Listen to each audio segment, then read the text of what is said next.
தோல்வியை மட்டும் கொண்டாடுது, ஒரு முறை வாழ்ந்திட திண்டாடுது.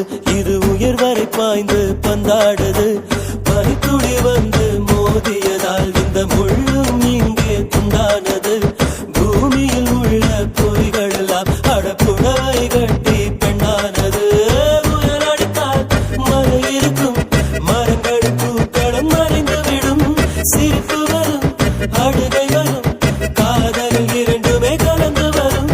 ஒரு முறைதான் பெண் பார்ப்பதினால் வருகிற வலி அவள் அறிவதில்லை. கனவினிலும் தினம் நினைவினிலும் கரைகிற ஆண் மனம் புரிவதில்லை. கண் பேசும் வார்த்தை, பேசும் வார்த்தைகள் புரிவதில்லை. காத்திருந்தால் பெண் கனிவதில்லை.